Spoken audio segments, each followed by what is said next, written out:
What is your perspective on non-negotiables now?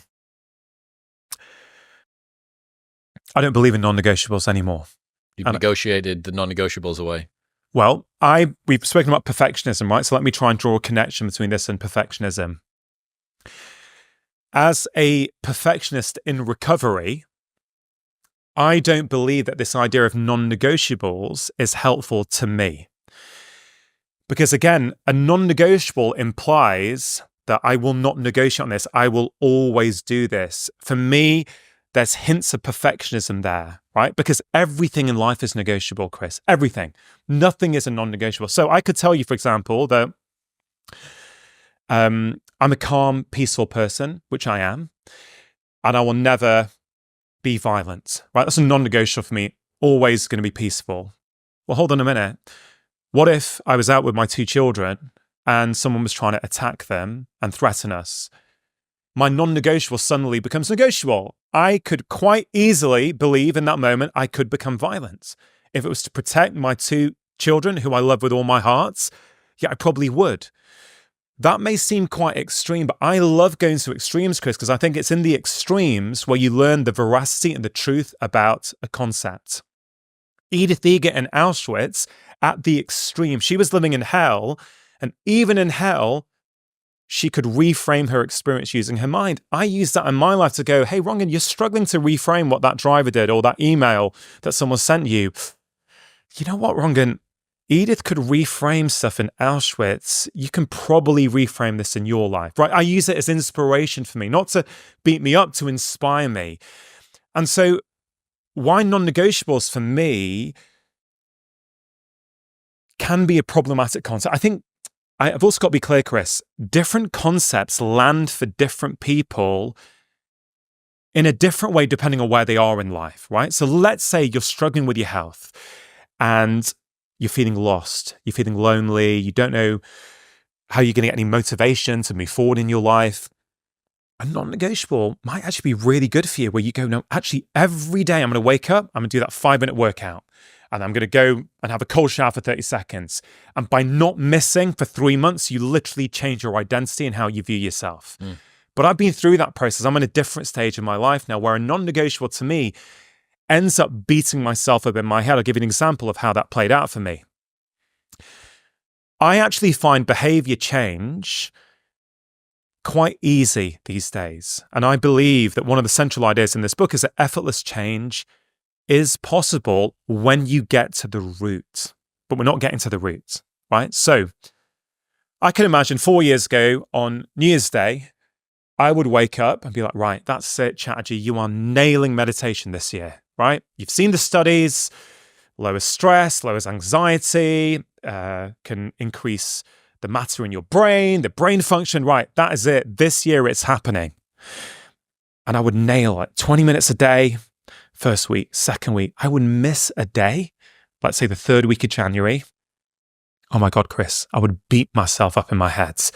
Oh, you just couldn't do it, could you, this year? Stupid, right? You know it's important. You couldn't do it. That was my pattern, right? And so that was a non-negotiable for me, which meant that when I missed it, because I said it was a non-negotiable in my head, I felt less than, I felt bad, I felt guilt, I felt shame. It plays into perfectionism, which means I stopped doing it, right? I'm like, oh God, I'll try again next year. This all or nothing type approach. Whereas now I have a much kinder relationship with myself. I don't have that negative inner voice anymore. Unless I'm really, really stressed and sleep deprived, which again, it's a signal for me to go, oh wow, I need to stop looking after myself. Whereas now, I do meditate most mornings, but if I miss, I'm like, oh, okay, I missed today. I'm actually a better human being when I do meditate. I'm more focused, I'm more present with the people around me. Actually, tomorrow, I'm going to start meditating again. It's a much healthier relationship with that behavior. For me, it's a balance between discipline and compassion. And Chris, another idea that I've been thinking a lot about, because I think a lot about behavior change. 80 to 90% of what doctors today see is in some way related to our collective modern lifestyles. I'm not putting blame on people, Chris, when I say that. I'm just saying the way we live, the food environment, our sedentary jobs, the chronic stress, the rates of burnout, the sleep deprivation, the environmental toxins, whatever it might be, it's causing us to be sick. And one thing I've realized, Chris, I really think this holds true in every situation. It's not the behavior, it's the energy behind the behavior. And I actually genuinely believe that every single behavior either comes from the energy of fear or the energy of love. Now, that may sound really spiritual, and I am becoming more spiritual as I get older.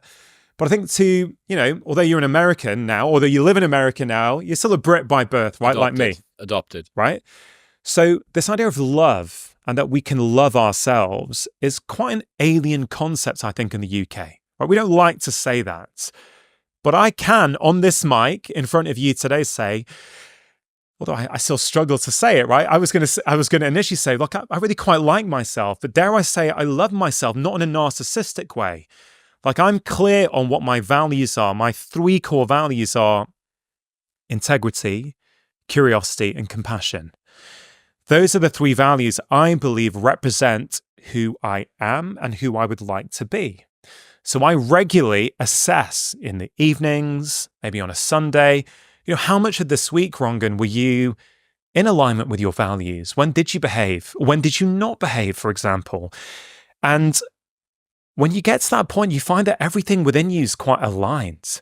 So behavior change becomes quite easy, because when I used to struggle with behavior change, it was because the behaviors were coming from an energy of fear. So what does that mean? Guilt, shame, I'm not good enough. What do most people do in January or whenever they're trying to make change? They're trying to overcome the person who they think that they are, right? A lot of the time in January, they're beating themselves up, Chris. They're like, I'm not good enough. My stomach's not flat enough. I'm not enough. Let me beat myself up with my behaviors to overcome that. That works for a few weeks. It might work for a few months, but in my clinical experience, it never works in the long term. At some point, that energy has to change where you actually quite like yourself. You're doing it not because you're trying to avoid something, but because you're trying to get towards something. Actually, I want to have a stronger body. I want to have a clearer mind. I feel that it's the way I can become a better human. I can be a better father when I look after myself. And again, going back to your earlier question, Chris, what is it about me now at 47 where I feel this sense of calm? I think for me, becoming a father has been a huge part of that. My son is 14, so I've been a dad now for, almost 15 years. And again, I want to acknowledge, not everyone needs to have a child to see this. A lot of people are choosing not to have children for a variety of reasons. Hey, I'm okay with all of that. For me personally, it's been transformative. Suddenly having kids, you just can't be as me-focused anymore. You realize there's more to you than just you and your experience. There's other people who depend on you. So going back to perfectionism, let me sort of connect the kids and me as a dad to my perfectionist tendencies. We look at these people, these heroes, we put them on pedestals. You'll have people, Chris, in your audience who are putting you on pedestals, who are putting you on a pedestal. They're like, oh my God, Chris is an amazing podcast host. They're too smart to put me on a pedestal. But I reckon some will be, mate, right? And the reason why I think this is problematic, and I suspect you would agree with this, is because they're seeing one aspect of your life. They're seeing you on the mic. They're seeing your vlog when you're crushing it in Australia. Unless you're showing this, and maybe I haven't seen this on your platforms, they're not seeing the mornings when you wake up absolutely shattered, when you think, I've got 12 podcasts to do in 5 days in London. Why did I sign up for so many? What is the consequence on you, your well-being, your relationships from doing that? Now, I'm not here criticizing or judging. I'm just simply saying, if people want to be you, they can't have one aspect of you. They need the whole aspect. You can't just be 1% Chris Williamson. You have to be 100% Chris Williamson. No one wants to be that. Never go full Chris Williamson. Do you get what I'm saying? I do. It's something that I've spoken about for a long time. The fact that you don't get to pick parts of people's lives. You have to take the whole. George Mack has this great idea, the difference between Call of Duty and war. He says you look at a lot of people's lives and you assume that that's what you get to do, but you're just watching them in the lobby of Call of Duty dicking about. Then they actually, you get and see their life, and it's IEDs and it's dust and it's reloading weapons, and it's war. It's not fun. And for the most part, I think, yeah, we try to curate what we put out because we don't want to be a buzzkill, because we don't want to come across as somebody that isn't enjoying their lives. But yeah, I think, we spoke about this last time. I'm kind of interested in this line that you've hinted at a couple of times, which is sort of between busyness and success, this sort of lineage between the two, and this sort of need that we have to feel important, and how a busy calendar can sort of be a hedge against existential loneliness. What have you come to believe about busyness and success? Let me just respond to what you just said, and I will come to that, I promise. Mm-hmm.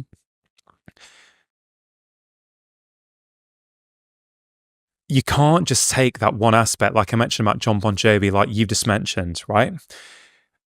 You can't be Tiger Woods and just take the 15 majors without the painkiller addiction, without the public humiliation, right? Mm-hmm. You can't take the 28 Olympic gold medals that Michael Phelps has without the depression and the suicide attempts. You can't take Johnny Wilkinson's World Cup medal without the 10 years of pain that followed that, right? So many of these heroes have paid a huge cost to get where they are. Huge cost.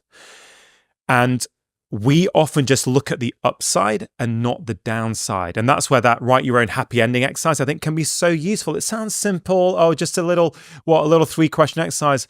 Yeah, just a little 3-question exercise. These things can help us reframe our lives in quite a huge way. Now, you mentioned busyness, right? And chapter 8 is all about business and this idea that busyness is success.